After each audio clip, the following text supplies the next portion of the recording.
Ese día, el doctor Emanuel descubrió algo que le cambió la vida para siempre. La tercera enfermera acababa de vomitar en el suelo del cuarto 208, donde reposaba Ricardo, un hombre que llevaba más de 10 años en coma. Pero lo que el médico no sabía era que detrás de esas náuseas se escondía un secreto tan oscuro que pondría en riesgo todo lo que conocía sobre la medicina, la justicia y los límites del amor humano. Jessica corría por el pasillo del Hospital Nacional de Traumas Neurológicos con la mano tapándose la boca, sintiendo cómo el estómago se le revolvía sin control. Sus pasos resonaban en los corredores mientras el doctor Emanuel la observaba desde la puerta del cuarto 208, con una expresión que mezclaba preocupación genuina y algo más profundo, algo que le erizaba la piel como una premonición siniestra.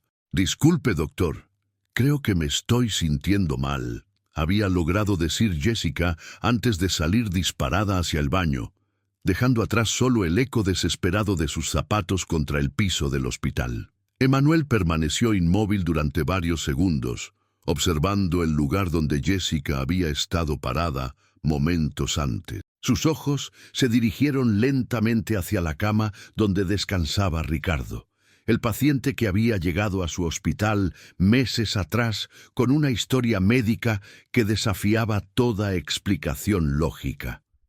«Dios mío, que no sea lo que estoy pensando», murmuró el médico para sí mismo, sintiendo como un frío helado le recorría la espina dorsal. El hombre en la cama parecía dormir apaciblemente, pero había algo en su apariencia que había perturbado a Emanuel desde el primer día. Ricardo tenía el cuerpo de un atleta en perfecto estado, músculos definidos, piel rosada y saludable, cabello brillante.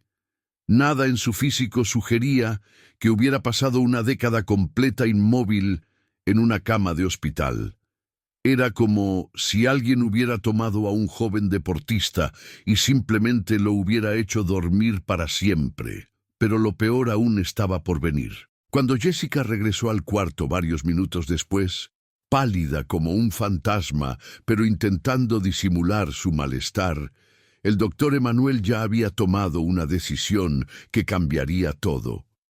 No podía seguir ignorando las señales que había estado viendo durante meses, señales que se repetían con una precisión que lo llenaba de terror. «Jessica, siéntate, por favor», le dijo con voz firme pero cargada de preocupación.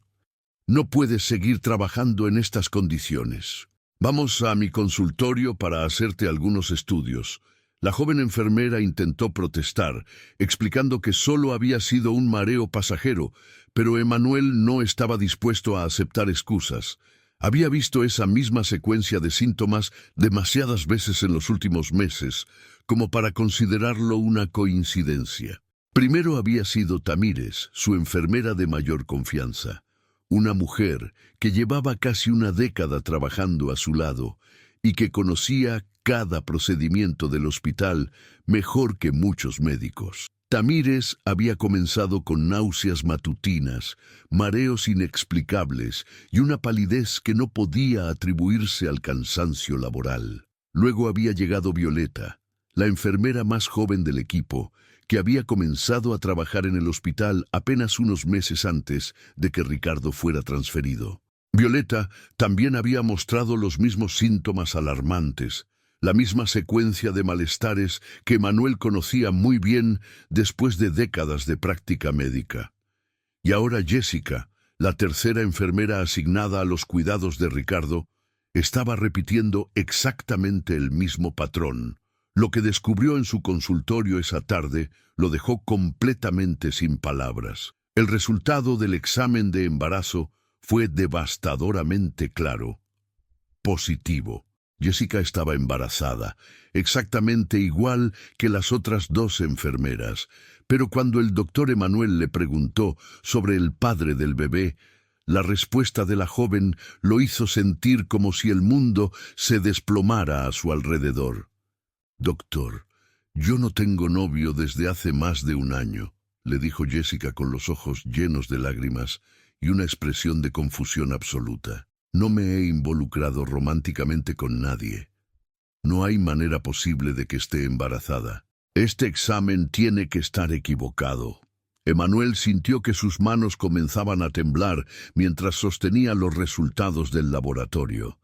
Era exactamente la misma respuesta que había recibido de Tamires meses atrás, cuando ella había insistido en que no sabía cómo había quedado embarazada. Era la misma historia que Violeta le había contado con lágrimas en los ojos, jurando que no tenía pareja y que no entendía cómo había sucedido. 3 mujeres solteras, 3 embarazos completamente inexplicables y un solo factor en común. Todas habían pasado horas interminables cuidando al hombre del cuarto 208. Y lo que pasó en ese momento cambió todo para él.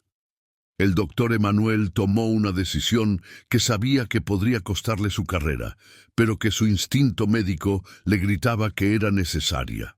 Esa misma tarde, después de que Jessica saliera de su consultorio aún en shock por la noticia, él se dirigió directamente al cuarto 208 para confrontar a Tamires y Violeta. Las encontró exactamente donde esperaba, trabajando juntas alrededor de la cama de Ricardo, con sus barrigas ya visiblemente prominentes bajo los uniformes de hospital. Ambas mujeres se movían con la eficiencia de quienes habían perfeccionado una rutina, pero había algo en su comportamiento que siempre había perturbado a Emanuel. Era como si fueran imanes atraídos hacia ese cuarto, como si no pudieran alejarse de Ricardo por más de unos pocos minutos. «Necesito que me digan la verdad», les exigió Emanuel, con una voz que temblaba de emoción contenida. «Quiero saber quiénes son los padres de esos bebés. Quiero una explicación para 3 embarazos simultáneos de mujeres que afirman no tener pareja. Y quiero saber por qué todas ustedes pasan más tiempo en este cuarto que en cualquier otro lugar del hospital». Tamires y Violeta intercambiaron una mirada que duró apenas un segundo, pero que estaba cargada de secretos tan pesados que parecían contaminar el aire del cuarto. Sus manos se posaron instintivamente sobre sus vientres abultados, como si estuvieran protegiendo algo mucho más valioso y peligroso que simplemente a sus bebés por nacer. El silencio que siguió fue tan denso y cargado de tensión que Emanuel sintió como si pudiera cortarlo con un bisturí. Las 2 enfermeras lo miraban con una mezcla de terror y determinación, como animales acorralados que saben que han sido descubiertas, pero que aún no están dispuestas a rendirse. «Doctor», dijo finalmente Tamires, con una voz que intentaba sonar calmada, pero que traicionaba su nerviosismo. «Nosotras decidimos tener fertilización asistida. Fue una decisión personal que tomamos juntas. No veíamos por qué tenía que involucrar al hospital, pero Emanuel había sido médico durante demasiados años como para no reconocer una mentira cuando la escuchaba. Había algo en los ojos de esas mujeres, algo en la forma en que se movían alrededor de Ricardo, que le gritaba que estaba ante algo mucho más complejo y perturbador de lo que podía imaginar. Pero la verdad completa era aún más increíble de lo que él sospechaba. Para entender realmente lo que estaba sucediendo en el cuarto 208, era necesario retroceder varios meses en el tiempo, cuando la historia había comenzado con lo que parecía ser una simple transferencia médica rutinaria. El doctor Emanuel recordaba perfectamente esa mañana, cuando había recibido la llamada de la doctora Eponina sobre un paciente que necesitaba ser trasladado. Se trataba de un hombre joven que había estado en coma durante casi una década, un caso que había desconcertado a varios especialistas y que ahora llegaba a su hospital con la esperanza de que sus métodos innovadores pudieran generar algún tipo de progreso. «Es un caso muy particular», le había explicado la doctora Eponina por teléfono. «El paciente se llama Ricardo, tiene 32 años y ha estado en estado vegetativo desde un accidente que sufrió hace casi 10 años. Su familia ya prácticamente lo ha desahuciado, pero pensamos que tal vez usted pueda intentar algo diferente». Tamires, siempre eficiente y dedicada, se había encargado personalmente de todos los trámites de la transferencia. Había sido ella quien había coordinado cada detalle, quien había hablado directamente con la doctora Eponina, quien había preparado meticulosamente el cuarto 208 para recibir al nuevo paciente. Emmanuel había confiado en ella completamente, como había hecho durante los casi 10 años que llevaban trabajando juntos. Cuando Ricardo finalmente llegó al hospital en la ambulancia esa mañana fría de marzo, Emmanuel estaba preparado para encontrarse con lo que siempre veía en casos de coma prolongado. Un cuerpo debilitado, músculos atrofiados, piel pálida y una apariencia general de deterioro que era inevitable después de años de inmovilidad completa.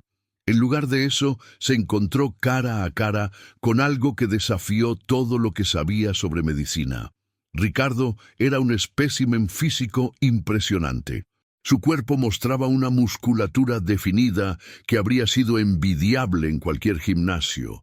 Su piel tenía un color rosado y saludable que sugería una circulación perfecta, y su cabello brillaba con la vitalidad de alguien en perfecto estado de salud. Era como si alguien hubiera tomado a un atleta profesional en la cumbre de su condición física y simplemente lo hubiera hecho dormir. Este es realmente el paciente que ha estado en coma durante 10 años, le había preguntado Emmanuel a Tamires, pasando las manos incrédulamente por los brazos musculosos del hombre inconsciente. Tamires había confirmado la identidad del paciente con un gesto de la cabeza, pero Emmanuel había notado algo extraño en sus ojos, una chispa de algo que no podía identificar, pero que le había causado una sensación de inquietud que no pudo sacudirse durante días. Los exámenes neurológicos confirmaban que Ricardo estaba efectivamente en un estado de coma profundo. Su actividad cerebral era mínima, sus reflejos estaban ausentes y no respondía a ningún tipo de estímulo externo. Desde el punto de vista médico, era indudablemente un paciente en estado vegetativo, pero su condición física seguía siendo un misterio que mantenía despierto a Emmanuel durante las noches. Lo que realmente comenzó a preocupar al doctor Emmanuel no fue solo la condición inexplicable de Ricardo, sino la obsesión que las enfermeras parecían haber desarrollado con ese cuarto específico. Tamires y Violeta, y más tarde Jessica, parecían haberse adueñado del cuarto 208 de una manera que no había visto en sus décadas de experiencia hospitalaria. No importaba la hora del día, la naturaleza de la tarea que necesitara realizarse o que otros pacientes pudieran necesitar atención urgente, siempre había al menos una de ellas en ese cuarto. Cuando Emmanuel sugería que otras enfermeras podrían ayudar con los cuidados de Ricardo para reducir la carga de trabajo, las 3 mujeres rechazaban la idea con una vehemencia que rayaba en lo territorial. Insistían en que ellas conocían mejor las necesidades del paciente, que habían desarrollado rutinas específicas que no debían ser interrumpidas, que cualquier cambio en el cuidado podría ser perjudicial para su condición. Emmanuel había comenzado a notar que las 3 enfermeras llegaban temprano y se quedaban tarde, siempre encontrando excusas para pasar tiempo adicional en el cuarto 208. Había días en que parecía que competían entre ellas para ver quién podía pasar más horas junto a la cama de Ricardo. Y luego habían comenzado los embarazos. Pero lo que descubrió después le heló la sangre en las venas. Meses después de que Ricardo llegara al hospital, Tamires había comenzado a mostrar los primeros síntomas de embarazo, las náuseas matutinas, los mareos, la fatiga inexplicable que no podía atribuirse simplemente al estrés laboral. Cuando Emmanuel le confirmó su estado, la reacción de Tamires había sido completamente desconcertante. «No estoy en una relación, doctor», le había dicho con una mezcla de confusión y determinación que no encajaba para nada con la situación. Soy soltera desde hace años y no tengo idea de cómo este bebé fue concebido. Pero si realmente estoy embarazada, entonces solo puedo verlo como un regalo del destino. Emmanuel había intentado procesar esa información, atribuyendo la extraña reacción de Tamires al shock de descubrir un embarazo inesperado. Había asumido que tal vez ella había tenido un encuentro íntimo que prefería mantener en privado, y había decidido respetar su derecho a la privacidad personal. Pero cuando Violeta comenzó a mostrar exactamente los mismos síntomas apenas un mes después, Emmanuel supo que se enfrentaba a algo que iba mucho más allá de las coincidencias. Y ahora Jessica, con su resultado positivo y su insistencia en que no tenía pareja, completaba un patrón que lo llenaba de una dread que no podía explicar racionalmente. Una tarde de octubre, cuando las hojas comenzaban a cambiar de color afuera del hospital, Emmanuel tomó una decisión que cambiaría todo. Había estado observando a Tamires y Violeta durante semanas, notando pequeños detalles en su comportamiento que le parecían cada vez más sospechosos. Las había visto intercambiar miradas cargadas de significado cuando pensaban que nadie las estaba observando. Las había escuchado susurrar entre ellas en conversaciones que se detenían abruptamente cuando él se acercaba. Había notado cómo sus horarios de trabajo parecían coordinarse de una manera que aseguraba que nunca dejaran el cuarto 208 completamente desatendido. Esa tarde, cuando Tamires y Violeta le dijeron que necesitaban salir temprano para ir de compras para sus bebés en un pueblo cercano, algo en su instinto le gritó que estaban mintiendo. «Vamos a buscar algunas cosas para el ajuar», había dicho Tamires con una sonrisa que no llegaba a sus ojos. «Hay una tienda en San Andrés que tiene precios muy buenos para ropa de bebé». Emmanuel había asentido y les había deseado un buen viaje, pero en el momento en que las vio salir del hospital, tomó una decisión que sabía que podría tener consecuencias impredecibles. Rápidamente habló con un colega para que cubriera sus responsabilidades. Tomó las llaves de su automóvil y decidió seguirlas. Su corazón latía con una mezcla de ansiedad y determinación mientras mantenía una distancia prudente detrás del coche de las enfermeras. Si realmente iban de compras, él regresaría al hospital sin que nunca supieran que las había seguido. Pero si estaban mintiendo, como su instinto le decía que era el caso, finalmente tendría algunas respuestas. La persecución lo llevó por carreteras que se alejaban cada vez más de la ciudad, pasando por pueblos pequeños y campos abiertos, hasta que finalmente el automóvil de las enfermeras se desvió hacia un camino de tierra que conducía a una casa aislada, rodeada de árboles. Lo que vio a través de la ventana de esa casa casi lo hizo caer de rodillas por la impresión. Emmanuel se había posicionado cuidadosamente detrás de un grupo de árboles desde donde podía observar el interior de la casa a través de una ventana parcialmente abierta. Lo que vio allí desafió completamente su comprensión de la realidad. Tamires y Violeta estaban sentadas cómodamente en una sala de estar, riendo y conversando de manera relajada con dos hombres que parecían conocer muy bien. Pero estos no eran hombres cualesquiera.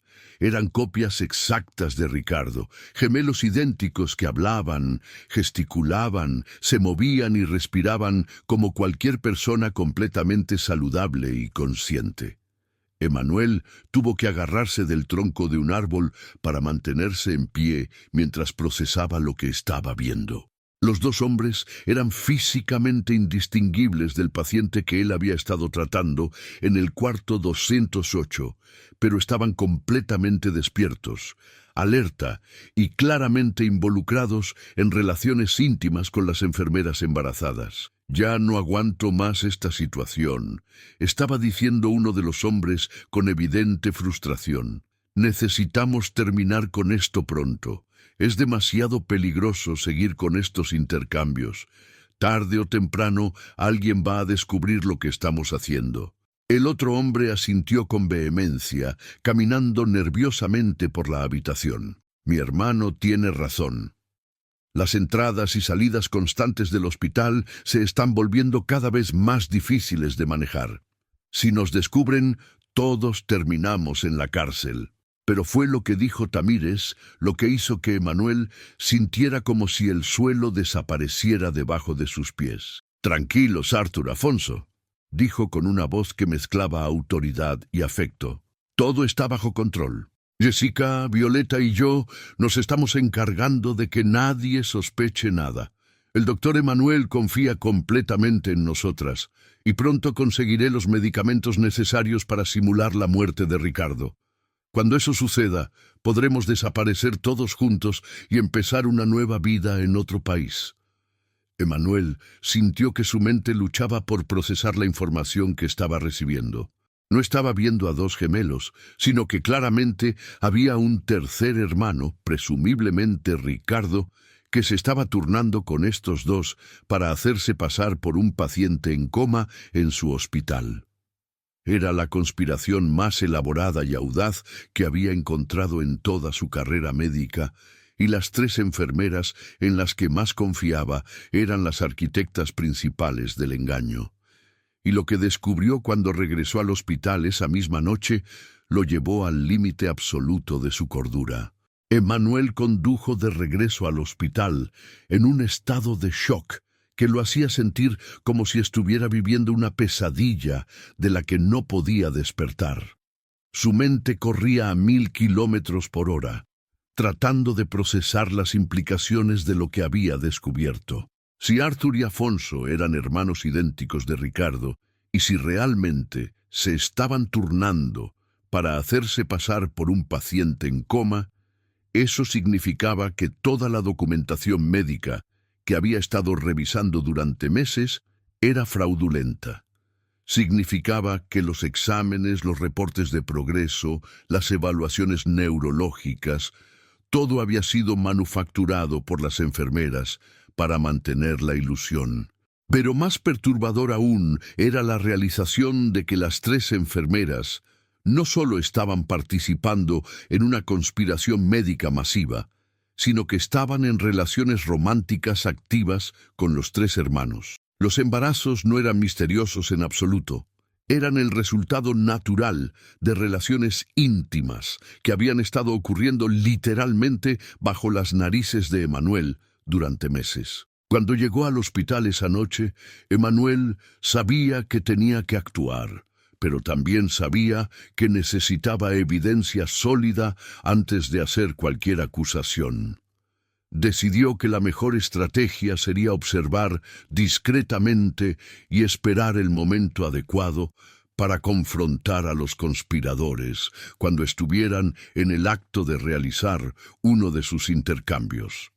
Su oportunidad llegó más pronto de lo que había esperado. Esa misma noche, alrededor de las 11, Emmanuel notó movimiento inusual en los corredores traseros del hospital.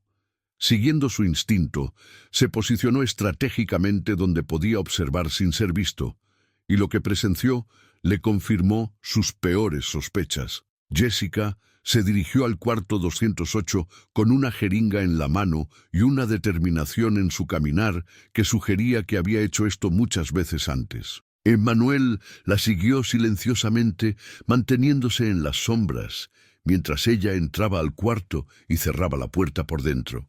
A través de la pequeña ventana de la puerta, Emmanuel pudo ver cómo Jessica se acercaba a Ricardo y con la eficiencia de alguien que había perfeccionado la técnica, le inyectaba lo que claramente era adrenalina para despertarlo del estado inducido por medicamentos en el que había estado. Los ojos de Ricardo se abrieron lentamente, su respiración se aceleró y comenzó el proceso de recuperar la conciencia completa. Emmanuel observó, fascinado y horrorizado a la vez, mientras el supuesto paciente en coma se sentaba en la cama y comenzaba a moverse como cualquier persona perfectamente saludable. Pero lo que vio a continuación lo preparó para lo que sería el confrontamiento más dramático de su carrera médica.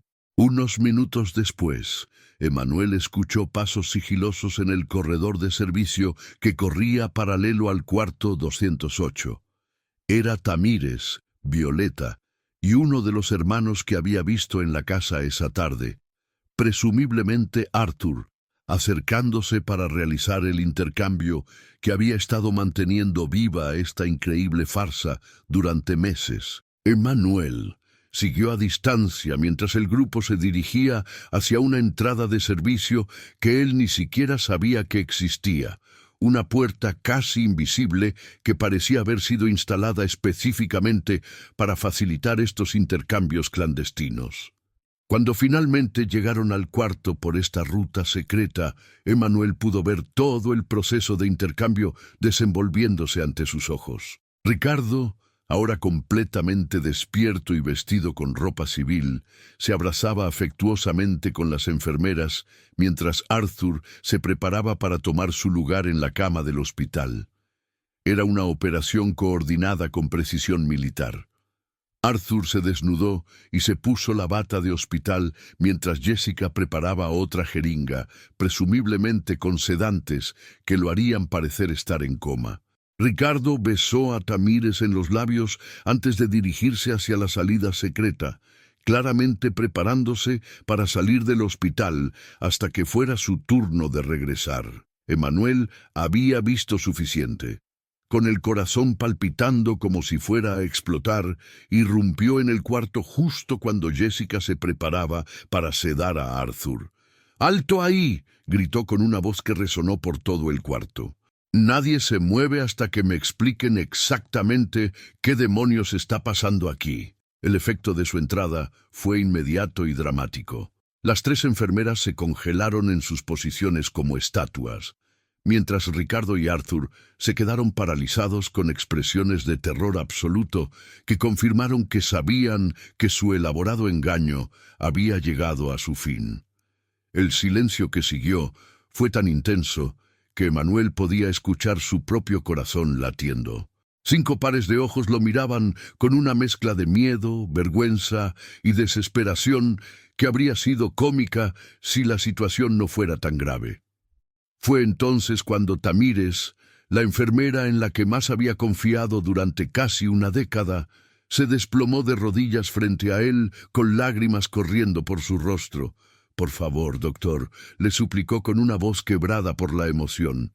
«Por todo lo más sagrado, no llame a la policía. No permita que nos arresten. Podemos explicárselo todo».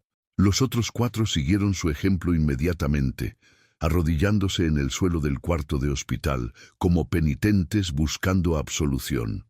Sus voces se unieron en una súplica desesperada que llenó el aire con una mezcla de terror y esperanza. Emanuel los miró desde arriba, sintiendo una mezcla de furia, traición y, sorprendentemente, una pizca de admiración por la audacia pura de lo que habían logrado. Había sido engañado durante meses por las personas en las que más confiaba, pero al mismo tiempo no podía negar que habían ejecutado una de las conspiraciones más sofisticadas que había visto jamás. «Levántense todos», les ordenó con una voz que temblaba de emoción contenida. «Y quiero la verdad completa, ahora. No voy a aceptar mentiras ni medias verdades. Quiero saber exactamente cómo llegamos a este punto y por qué 3 de mis mejores enfermeras decidieron convertir mi hospital en el escenario de esta farsa elaborada». La historia que le contaron esa noche cambió para siempre la percepción que Emanuel tenía sobre la justicia, el amor, la lealtad y hasta dónde pueden llegar las personas desesperadas para proteger a quienes aman. Tamires respiró profundamente, secó sus lágrimas con el dorso de la mano y comenzó a contar una historia que sonaba como una novela de suspense, pero que era devastadoramente real. «Doctor», comenzó con una voz que se esforzaba por mantenerse estable, «todo comenzó hace 8 meses, cuando los 6 estábamos regresando de una celebración de cumpleaños en Guadalajara». Emanuel escuchó mientras Tamires pintaba la escena de esa noche fatídica. 6 jóvenes enamorados, 3 parejas que habían sido amigos desde la preparatoria, conduciendo por una carretera solitaria en las primeras horas de la madrugada, después de una noche de celebración inocente. Ricardo había estado manejando su camioneta, con Jessica en el asiento del copiloto, riéndose de una canción en la radio. En la parte trasera estaban Tamires, abrazada a Arthur, y Violeta recostada contra Afonso, todos relajados y felices, sin la menor idea de que sus vidas estaban a punto de cambiar para siempre. Íbamos hablando sobre nuestros planes para el futuro, continuó Tamires, con los ojos perdidos en el recuerdo. Arthur y yo habíamos estado hablando de casarnos el próximo año. Violeta y Afonso acababan de decidir mudarse juntos. Ricardo y Jessica estaban planeando un viaje a Europa. Éramos jóvenes, estábamos enamorados y pensábamos que teníamos toda la vida por delante. Pero entonces había llegado el momento que había destruido esa inocencia para siempre. Fue en una curva muy cerrada, cerca del kilómetro 85 de la carretera a Guadalajara, dijo Tamires, su voz comenzando a quebrarse. De repente apareció un hombre corriendo directamente hacia el vehículo. Ricardo frenó con toda su fuerza, pero ya era demasiado tarde. El impacto había sido inevitable. El sonido del metal golpeando carne y hueso había resonado en la noche silenciosa como una sentencia de muerte para sus sueños de felicidad futura. Los 6 jóvenes habían salido del vehículo completamente aterrorizados para encontrar al hombre tirado en la carretera. Llevaba una máscara de esquí y cargaba una mochila llena de joyas y dinero en efectivo. Evidencia clara de que acababa de cometer un robo y estaba huyendo cuando se cruzó en el camino de su vehículo. Tamires y Violeta, que ya tenían entrenamiento básico en enfermería, habían corrido inmediatamente para verificar los signos vitales del hombre, pero sus esfuerzos habían sido inútiles. El impacto había sido fatal. ¿Qué vamos a hacer?, había preguntado Ricardo con pánico en la voz, comprendiendo inmediatamente que aunque había sido un accidente, las consecuencias legales podrían arruinar todas sus vidas. Fue Tamires quien había sugerido la solución, que los había convertido a todos en cómplices de un crimen. «Es un criminal», había dicho con una frialdad que la sorprendió incluso a ella misma. Acababa de robar a alguien. Nadie lo va a estar buscando. Nadie nos vio. Si ocultamos el cuerpo y nos vamos, podemos seguir con nuestras vidas como si nada hubiera pasado. Y eso era exactamente lo que habían hecho. Habían cargado el cuerpo hacia un área boscosa al lado de la carretera. Lo habían enterrado rápidamente con las herramientas de emergencia que Ricardo tenía en su camioneta. Y habían regresado a la ciudad con la esperanza de que su pesadilla hubiera terminado. Pero una semana después, el cuerpo había sido encontrado por unos excursionistas y la investigación policial había comenzado inmediatamente. Fue entonces cuando Ricardo tomó la decisión más valiente y más tonta de su vida, continuó Tamires, mirando con amor y desesperación al hombre que estaba arrodillado junto a ella. Ricardo había reunido a sus hermanos, su novia y las novias de sus hermanos, y les había anunciado su determinación de asumir toda la culpa por el accidente. «No voy a permitir que 6 vidas se arruinen por algo que pasó mientras yo manejaba», les había dicho con una determinación que no admitía discusión. «Yo estaba en el volante, yo soy responsable. Me voy a entregar a la policía y voy a confesar que fui yo solo quien ocultó el cuerpo. No voy a permitir que ninguno de ustedes vaya a la cárcel por mi culpa». Sus hermanos y las mujeres habían intentado disuadirlo, argumentando que todos habían participado en la decisión de ocultar el cuerpo. Pero Ricardo había sido inflexible. Estaba dispuesto a sacrificar su libertad para proteger a las personas que amaba. Pero antes de que pudiera cumplir con su promesa de entregarse, Tamires había encontrado una oportunidad que parecía demasiado perfecta para ser verdad. Fue entonces cuando recibí la llamada de la doctora Eponina sobre la transferencia de un paciente en coma. explicó Tamires, con una expresión que mezclaba orgullo y vergüenza por su propia audacia. En ese momento se me ocurrió una idea que era completamente loca, pero que podría salvar a todos. La idea de Tamires había sido audaz hasta el punto de la locura, pero también había sido brillante en su simplicidad. En lugar de permitir que Ricardo fuera a prisión, lo haría pasar por un paciente en coma. Con su conocimiento de medicamentos y procedimientos hospitalarios, podría sedarlo durante horas a la vez, manteniendo la ilusión de que estaba en estado vegetativo. Los trillizos se turnarían en el papel del paciente, mientras las 3 enfermeras controlarían